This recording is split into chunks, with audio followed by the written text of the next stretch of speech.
The research station slowly turned around the dying star. Its metal walls hummed with the quiet sounds of computers and air filters. Dr. Cathara pressed her four-fingered hand against the cold window and stared at the red giant that would soon explode. She had been studying data for 3 months now. The same terrible pattern kept showing up in her computer files. Every time she looked at the numbers, her stomach felt sick. Cathara was a xenobiologist from the Valthari species. Her people had tall, thin bodies and large black eyes that could see many different colors. They were good at noticing patterns that others missed. Right now, she wished she could not see this pattern at all. The Devourers had been killing entire worlds for 300 years. These ancient machines were part living creature and part metal robot. No one knew where they came from. They would arrive at a planet, eat everything alive, and then move to the next world. Billions of beings had died. Cathara pulled up the star map on her computer screen. Red dots marked where the Devourers had attacked. There were so many red dots that parts of the map looked like they were bleeding. The crystalline Jektai people were gone. Their beautiful glass cities now floated as broken pieces in space. The ethers who lived in gas clouds had been hunted down and consumed. The Cortex, who were half machine and half living flesh, had tried to fight back with their best weapons. It did not matter. The Devourers ate them all. But there was something strange about the map. One area had no red dots at all.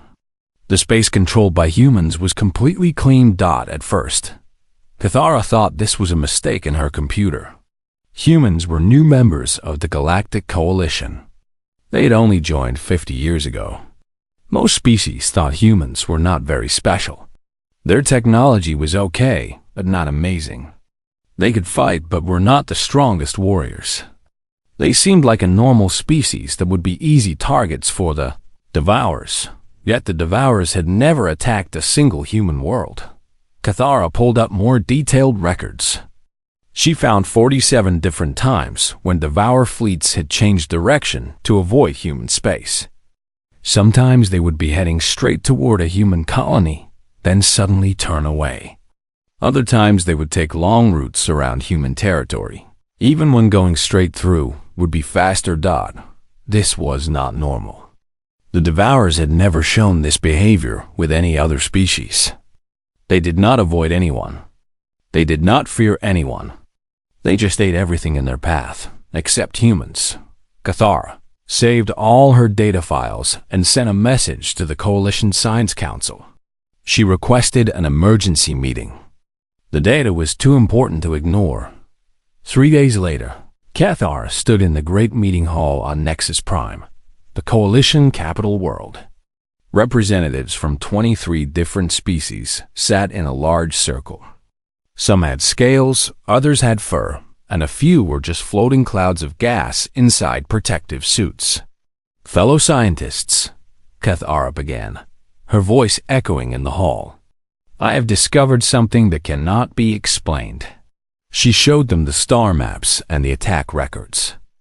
The room became very quiet as the representatives studied the data. Many of them had lost family members or entire homeworlds to the Devourers. The pattern Cathara found was impossible to ignore. Admiral Vextar from the insect-like hive clans was the first to speak. His voice buzzed like angry bees. This must be some kind of mistake. Humans have no special defenses. Perhaps they have secret weapons they have not told us about, suggested Dr. Morgith from the plant-like Verdant Union. Her leaves rustled as she spoke. Ambassador Quill from the energy beings called the Luminous disagreed. His light flickered different colors as he talked. We have studied human technology for 50 years. They have nothing that could stop the Devourers. The debate went on for hours. Some representatives thought humans were hiding advanced technology. Others believed the Devourers simply had not gotten around to attacking human space yet. A few suggested that humans had made some kind of secret deal with the enemy. But Cathara knew none of these explanations fit the data.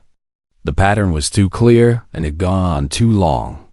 Something else was happening. Finally, the council voted to investigate. They called the project Operation Silent Watch. A team would study human history and behavior to find out why the Devourers avoided them. "We must be careful," warned Counselor Zephyr, an old member of the gas-dwelling Winship people. "If humans truly have some protection against the Devourers, we need to understand it. But if they are hiding something dangerous from us, we need to know that too." The meeting ended with more questions than answers. As the representatives left, Cathara noticed that many of them looked at the human ambassador differently than before. Ambassador Sarah Chun had sat quietly during the entire meeting, taking notes but saying very little. Chun was a middle-aged woman with short brown hair and calm blue eyes. She wore the simple blue uniform of the Human Diplomatic Corps. Nothing about her seemed special or frightening. But now that Cathara knew about the pattern, she wondered what secrets humans might be hiding. After the meeting, Cathara walked back to her quarters through the winding corridors of Nexus Prime. The station was built inside a massive asteroid, with tunnels and rooms carved into the rock. Gardens from different worlds grew in special sections, filling the air with strange smells and colors. She thought about the data she had found. 47 course changes, 300 years of attacks, billions of dead across hundreds of worlds. But not one human had died from a Devourer attack. That night, Cathara could not sleep. She kept thinking about the pattern and what it might mean. Outside her window, she could see human ships docked at the station. They looked normal, with clean white hulls and blue markings. Nothing about them suggested they could scare away the most dangerous predators in the galaxy. But the numbers did not lie. Somehow, someway, humans had found a method to make the Devourers avoid them. The question was whether this protection came from technology, strategy, or something else entirely. Cathara had a feeling that when they found the answer, it might be more disturbing than the mystery itself. The investigation team met in a secure room deep inside Nexus Prime. The walls were covered with screens showing star maps, battle records, and thousands of data files. Admiral Zixon of the Chromal warrior species stood at the center of the room, his massive frame covered in natural armor plates. Next to him sat Dr. Elena Vasquez, a human xenopsychologist with kind eyes and graying hair. "We have been given unlimited access to Coalition records," Admiral Zixon announced to the team. His voice was deep and rough like grinding stones. "Our mission is simple. Find out how humans stay safe from the Devourers." The team included scientists from 7 different species. Each one was an expert in their field. They had expected to find evidence of secret human weapons or hidden defensive technology. What they found instead made them all very uncomfortable. Dr. Vasquez pulled up the first set of files on the main screen. "We started by looking for any special technology humans might have. Advanced shields, new weapons, anything that could explain why the Devourers avoid us." She clicked through dozens of reports. Human ships use normal energy shields like everyone else. Their weapons were good, but not better than what other species had. Their armor was strong but not impossible to break through. "We found nothing unusual about human military technology," she continued. "So we decided to look at other threats in the galaxy." The screen changed to show a different map. This one marked attacks by the Wraith Raiders, interdimensional pirates who could appear from nowhere and disappear just as quickly. They attacked without warning, stealing technology and taking prisoners to sell as slaves. "Look at this pattern," Dr. Vasquez said, pointing at the map. The room went silent. Just like with the Devourers, human space was completely clean of Wraith Raider attacks. Dr. Cathara, who had joined the investigation team, felt her stomach drop. "This cannot be a coincidence." Admiral Zixon pulled up more maps. The plague swarms, Intelligent insects that could eat through any material and reproduce at incredible speed, had never touched human territory. Neither had the void wraiths, shadow creatures that fed on fear and despair. Even the silence, living dark matter entities that could destroy entire star systems had avoided human space. Every major threat in the galaxy stays away from humans, Admiral Zixon said slowly. This is not about one enemy. This is about all of them. The team spent weeks going through human combat records. They watched videos of human soldiers fighting against pirates, alien monsters, and even other human groups in civil wars. The humans fought bravely, but nothing they did seemed extraordinary compared to other species. But Dr. Nimara, a psychologist from the telepathic mind bridge species, noticed something others had missed. Look at their eyes, she said during one meeting. She played a video from a human battle against space pirates. A group of human marines was trapped in a damaged ship with no way to escape.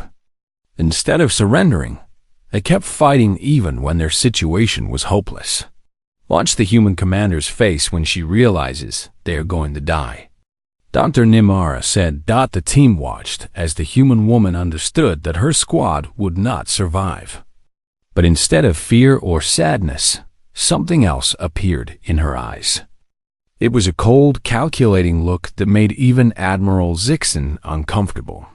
I have fought in many battles, the Admiral said quietly. I have seen warriors from the fiercest species in the galaxy, but I have never seen that expression before.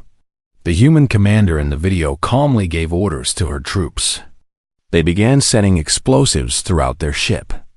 If they were going to die, they would take as many pirates with them as possible. But more than that, they seemed to be studying their enemies even in their final moments. Dr. Vasquez watched the video with growing unease. She had always been proud of her species, but now she was beginning to wonder what made humans different from everyone else. The investigation team found more videos like this one. Humans in desperate situations rarely panicked or begged for mercy. Instead, they would analyze their enemies, learn their weaknesses, and find ways to hurt them even in defeat. They study their killers, Dr. Nimara observed. Even when dying, humans gather information about what is killing them. This behavior was very unusual. Most species, when facing certain death, would try to escape or at least spend their last moments with family and friends. Humans seem to treat their own deaths as learning experiences, but the real breakthrough came when Dr. Vasquez accessed older human military files. She found records that had been classified for decades, battles that humans had never reported to the coalition in detail. One file made her hands shake as she read it. It was about the first time humans had encountered the Devourers 53 years ago. The official report said only that there had been contact with hostile forces and that defensive measures were successful. But the classified file told a very different story. Dr. Vasquez called an emergency team meeting. When everyone had gathered, she displayed the file on the main screen. I found something, she said, her voice very quiet. Something that I think explains everything? The file showed the location of the first encounter between humans and Devourers. It had happened near a small research station called Kepler Station.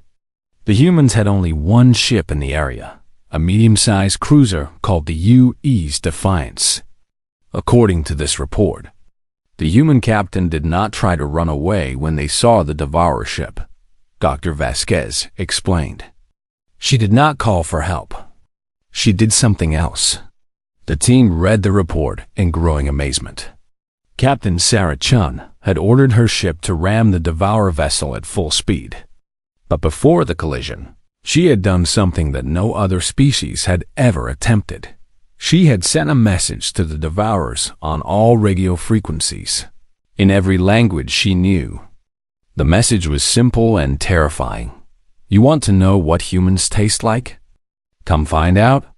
Then she had activated her ship's reactor to overload. turning the entire vessel into a massive bomb. The explosion had destroyed both ships and damaged 3 other Devourer vessels. But more importantly, it had sent a message that spread throughout Devourer space. She was not just threatening to fight, Admiral Zixon said slowly.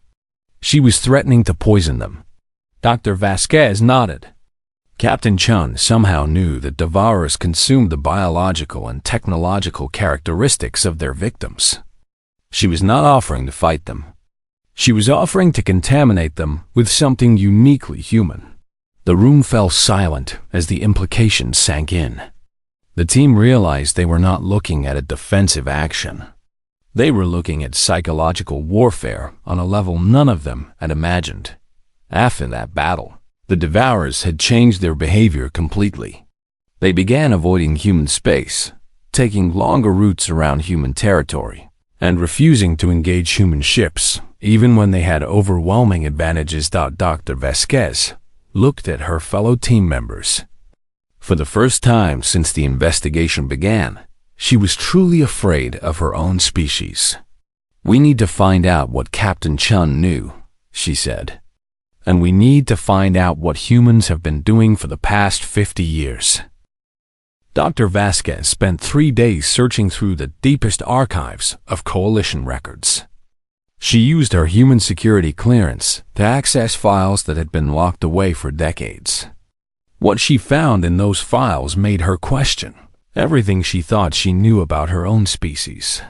The investigation team gathered in their secure meeting room once again.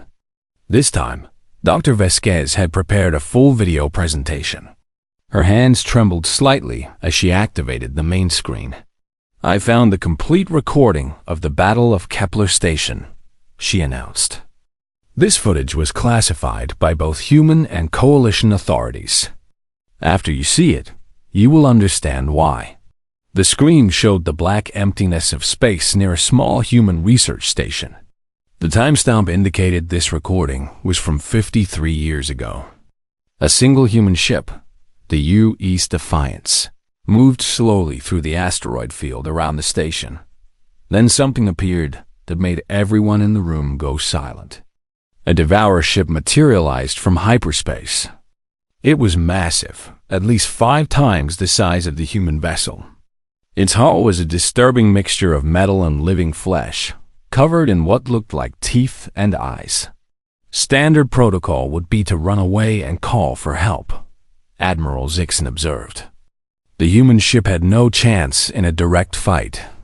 But Captain Sarah Chun did not run. Instead, she moved her ship closer to the Devourer vessel. The team watched as the human ship's communication systems activated. "She is broadcasting on all frequencies," Dr. Kethara noted. "But why would she try to talk to Devourers? They do not communicate with their prey." The audio from Captain Chun's transmission filled the room. Her voice was calm and cold, without any fear or panic. "Attention, unknown vessel. I am Captain Sarah Chun of the United Earthship Defiance. You have entered human territory." The Devourer ship did not respond. It began moving toward the research station, ignoring the small human cruiser completely. Then Captain Chen said something that shocked the entire investigation team. "I know what you are. I know what you do to the species you consume. You absorb their biological traits and their technology. You become stronger by eating others." Dr. Vasquez paused the video. How could she possibly know this? Devourers had never been studied before. No one had survived long enough to learn about their feeding process. She restarted the recording. Captain Chun continued speaking to the Devourer ship, but now her words became much more disturbing. "You want to know what makes humans special? You want to add our traits to your collection? Come and try."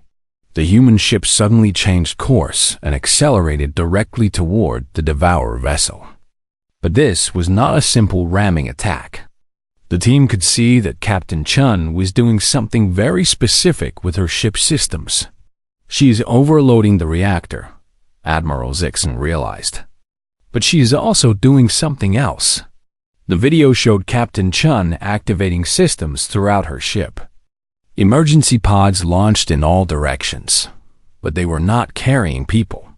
They were carrying data storage devices and biological samples. "She's not just planning to die," Dr. Namara whispered. "She's planning to spread something." Captain Chun's final transmission was the most terrifying part of the entire recording. Her voice remained completely calm as she spoke. "You consume other species to understand them and become stronger. But you have never consumed a species like ours. We do not just fight our enemies. We study them. We learn from them. And we become them." The used Defiant struck the Devourer ship at maximum speed. The reactor overload created a massive explosion that destroyed both vessels instantly. But the blast also spread something else through space. The emergency pods that Captain Chun had launched burst open, releasing clouds of data and biological material. The investigation team watched in horrified amazement as 3 other Devourer ships in the area were caught in these clouds. Instead of continuing their attack on the research station, they immediately retreated and jumped to hyperspace. "What did she do to them?" Dr. Kethera asked. Dr. Vasquez pulled up additional files she had found in the archives. Captain Chun did not just sacrifice herself. She had been studying Devourer behavior for months before that battle. She knew they were coming.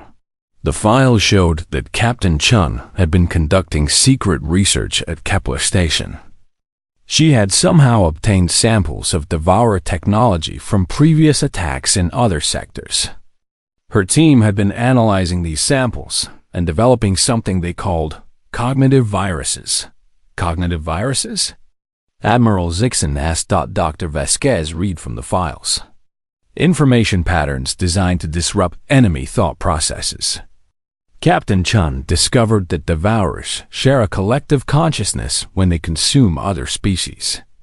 She created data that would contaminate that shared mind. But that was not the most disturbing part of the discovery. The files revealed that Captain Chun had not been working alone. Her research was part of a larger human project that had been active since before humans joined the coalition. "They have been hunting them," Dr. Vasquez said quietly. "Humans have been actively seeking out galactic threats and studying them, not to defend against them, but to understand how to defeat them completely." More files appeared on the screen. The team saw records of human ships deliberately entering dangerous areas of space where other threats operated. Instead of avoiding the Wraith Raiders, some human vessels had been following them and learning their interdimensional travel methods. Instead of running from plague swarms, human scientists had been capturing samples and studying their reproduction cycles. Dr. Namara, who could read the emotional states of other beings, suddenly stood up from her chair. "Dr. Vasquez, you knew about this," she said accusingly. "I can sense your thoughts. You are not surprised by these discoveries." All eyes turned to Dr. Vasquez. The human woman sat quietly for a long moment before responding. "Not all of it," she said finally. "But some of it, yes. I was told that humans had developed new defensive strategies, but I thought that meant better shields or weapons." She looked around the room at her colleagues. "I never imagined we were doing this." Admiral Zixon stood up, his massive form towering over the others. "What else do you know? What else are humans hiding from the coalition?" Dr. Vasquez activated her personal datapad and connected it to the main screen. "There is something else. Something that I think you need to see." New files appeared, showing the locations of secret human facilities throughout their territory. These were not military bases or research stations that the coalition knew about. They were hidden installations that had been operating for decades. Project Orobarys, Dr. Vasquez read from her datapad. A classified human initiative focused on understanding and adapting galactic threats for human use. The room went completely silent. The investigation team realized that they had discovered something far more dangerous than they had imagined. Humans were not just defending themselves against galactic threats. They were actively hunting them, studying them, and somehow using them to become stronger. "We need to visit one of these facilities," Admiral Zixon declared. "We need to see exactly what humans have been doing." Dr. Vasquez nodded slowly. "I can get us access to the main research facility. It is hidden in the Oort cloud around Earth's solar system. But I warn you all, when we see what is there, we may wish we had never started this investigation." As the team prepared for their journey to human space, they all shared the same terrible feeling. They had started this investigation, thinking humans were hiding defensive technology. Now they were beginning to suspect that humans might be the most dangerous species in the galaxy. And they were about to find out just how dangerous humans could really be. The journey to the Oort cloud took 6 days in a fast coalition scout ship. Dr. Vasquez sat quietly during most of the trip, sending coded messages to contacts in human space. Admiral Zixon spent the time reviewing everything they had learned, preparing for what they might find. When they arrived at the coordinates Dr. Vasquez had provided, they found only empty space and floating ice chunks. No space station, no research facility, nothing that looked like it could house a secret project. "Are you certain these are the correct coordinates?" Admiral Zixon asked. Dr. Vasquez smiled sadly. "Humans are very good at hiding things. Computer, transmit authorization code Orobarys 77 Delta." The space around them shimmered like water. A massive installation materialized as its cloaking systems deactivated. The facility was enormous, easily the size of a small moon, built into a cluster of asteroids that had been welded together with metal and energy fields. Stealth technology beyond anything in our records. Dr. Kethara whispered. Their ship was guided to a docking bay by automated systems. As they walked through the airlock, the investigation team found themselves in a corridor that looked like no human facility they had ever seen. The walls were covered with a material that seemed to shift and change color. Some sections looked like metal, others like living tissue. Dr. Marcus Webb met them at the entrance. He was an elderly human with silver hair and tired eyes. He wore a simple white laboratory coat, but there was something about his presence that made even Admiral Zixon feel uncomfortable. "Dr. Vasquez," he said warmly, "I was wondering when you would finally visit us. And you brought friends." Dr. Vasquez introduced the investigation team. Dr. Webb listened politely, then gestured for them to follow him deeper into the facility. "I assume you are here because of the Devourer pattern," he said as they walked. "You want to know why galactic threats avoid human space? The answer is quite simple. They are afraid of us." The corridor opened into a vast chamber filled with laboratories and research stations. But what the team saw made them all step backward in shock. The laboratories contained pieces of technology and biological samples from every major galactic threat. Devour biomechanical components floated in liquid-filled tanks. Wraith Raider dimensional anchors hummed with interdimensional energy. Fragments of Plague Swarm neural networks grew in specially designed containers. "This is a museum of nightmares," Dr. Nimara said. Her telepathic abilities picking up the violent thoughts emanating from the samples. Dr. Webb nodded. 50 years of collection and study. Every time one of the galactic threats encounters humanity, we learn something new about them. And we take samples. Admiral Zixon stared at a tank containing what looked like a piece of living shadow. "That is void wraith material. How did you obtain it?" "They are nearly impossible to capture." "We do not capture them," Dr. Webb explained calmly. "We hunt them." He led them to another section of the laboratory where human scientists were working with the alien samples. But these were not normal research activities. The humans were somehow combining the alien materials with their own technology and biology. "Integration studies," Dr. Webb continued. "We do not just study our enemies. We learn to become them. Dr. Vasquez stopped walking. Marcus, what have we done? Dr. Webb turned to face the investigation team. We have evolved, Elena. When humanity first encountered galactic threats, we realized something important. Every other species tries to fight them using their own natural abilities. They fail because they remain limited to what they were born with. He activated a holographic display that showed human soldiers in combat against various alien threats.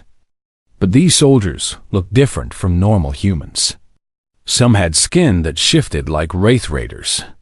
Others moved with the collective coordination of plague swarms. A few seemed to phase in and out of reality like void wraiths. We adapt, Dr. Webb said simply. We take the best traits from everything that tries to kill us and make them our own. The investigation team watched in growing horror as the display showed more examples. Human soldiers with Devourer biointegration could survive in the vacuum of space and regenerate from severe injuries. Others with Silence dark matter enhancement could manipulate gravity and become invisible to most sensors. You have created hybrid soldiers, Admiral Zixon said. His voice filled with disgust. Dr. Webb shook his head. We have created the next step in human evolution. Each galactic threat we encounter makes us stronger. We do not just survive extinction events. We use them to transform ourselves. But the most terrifying discovery was still to come. Dr. Webb led them to his personal office, where the walls were covered with detailed files about every species in the coalition. Psychological profiles, biological weaknesses, technological vulnerabilities, he explained, gesturing to the files. We have been studying everyone. Dr. Kethera saw her own species file and felt sick. It contained detailed information about Velthari biology, including ways to disrupt their advanced pattern recognition, abilities and methods to exploit their emotional sensitivity. You have been planning to attack us. She, ACUSED. Dr. Webb looked genuinely surprised. Attack you? No, Dr. Kethera. We have been preparing to understand you. Knowledge is not aggression. It is preparation. Admiral Zixon found his own species file and read it with growing anger. The humans had identified 17 different ways to bypass chromal natural armor and 3 psychological techniques to cause panic in chromal warrior units. This is intelligence. Gathering for war, he growled. Dr. Webb activated another display. This one showing the current galactic situation. Look around you, Admiral. The galaxy is full of threats that could destroy every civilization we have built. The Devourers, the Wraith Raiders, the Plague Swarms, and dozens of others. Every other species waits to be attacked and tries to defend themselves. He pointed to the areas of space controlled by humans. We decided to be different.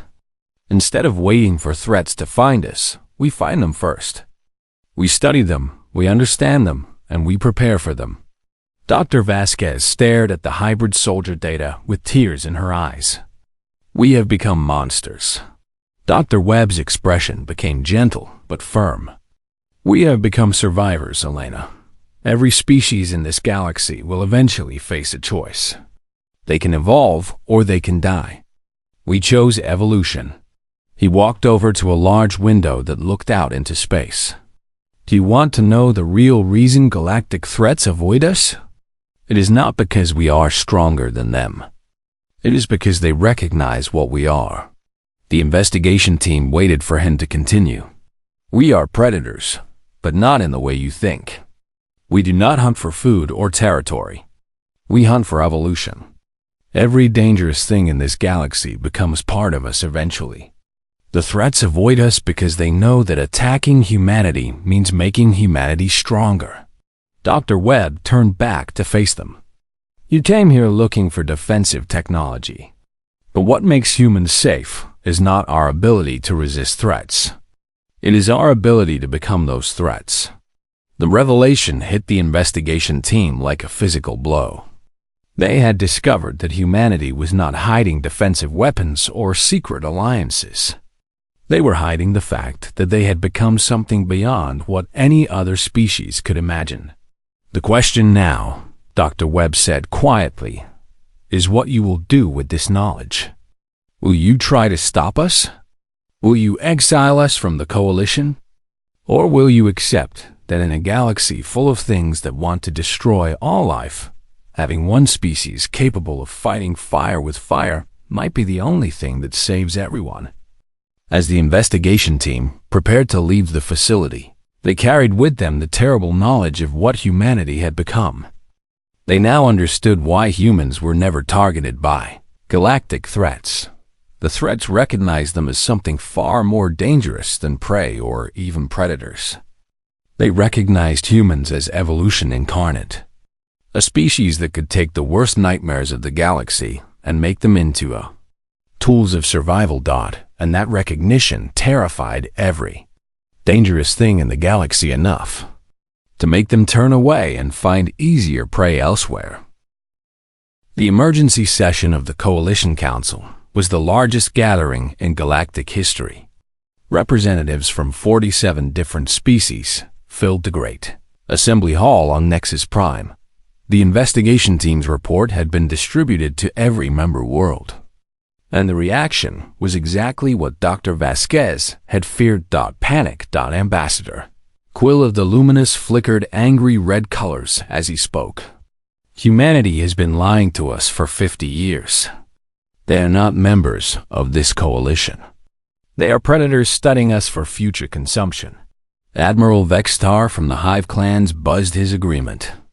My people have fought against the plague swarms for centuries. To learn that humans have been experimenting with swarm neural networks is an act of war. Dr. Vasquez sat in the human delegation section, watching her fellow coalition members debate whether to expel or destroy her entire species. Admiral Zixon had presented the investigation findings with military precision, leaving nothing out. The evidence was undeniable. Counselor Zephyr raised a gas-filled tentacle for attention. The question before us is simple. Do we exile humanity immediately, or do we attempt to contain them through military force? Exile will not work, Dr. Kethora said, standing to address the assembly. Humans have been preparing for this possibility for decades. They have hidden facilities, hybrid soldiers, and technology we do not understand. If we make them our enemies, we will lose. The debate raged for hours. Some species wanted immediate military action against human space. Others suggested diplomatic solutions. A few representatives quietly wondered if they should try to learn from human evolution techniques for their own species. Ambassador Shan, the human representative who had remained silent during most of the investigation, finally stood to address the council. The hall became quiet as she walked to the central speaking platform. Fellow members of the coalition, she began, her voice carrying clearly through the vast chamber. You have discovered what my people have been doing for the past 50 years. You now know why galactic threats avoid human space. I will not apologize for our actions, because they have kept humanity alive in a galaxy that wants to kill everything. Angry shouts erupted from several delegations. Ambassador Chen waited for quiet before continuing. But I will explain why we did what we did. When humans first joined this coalition, we studied the historical records. We learned about the Devourer attacks, the Wraith raids, the plague infestations. We saw that every species in this galaxy lived in constant fear of extinction. She gestured to the star maps displayed around the chamber. Look at those records. How many civilizations have been completely destroyed? How many species exist now only as historical footnotes? We decided that humanity would not become another red dot on a map of the dead. Dr. Morgith from the Verdant Union rustled her leaves angrily. So you chose to become the monsters instead? Ambassador Chun nodded calmly. Yes, we chose to become something that even monsters would fear. And it worked. Not one human world has been attacked by any galactic threat in 50 years. She activated a new holographic display showing recent deep space sensor data. But that is not why I'm speaking to you today. The display revealed something that made every representative in the chamber go silent. Long-range sensors had detected massive energy signatures approaching from the galactic rim. The readings were unlike anything in Coalition records. 16 hours ago, our deep space monitoring stations detected this, Ambassador Chen announced. Something is coming from dark space. Something that makes the Devourers look like insects. Dr. Kethara studied the sensor readings with growing alarm.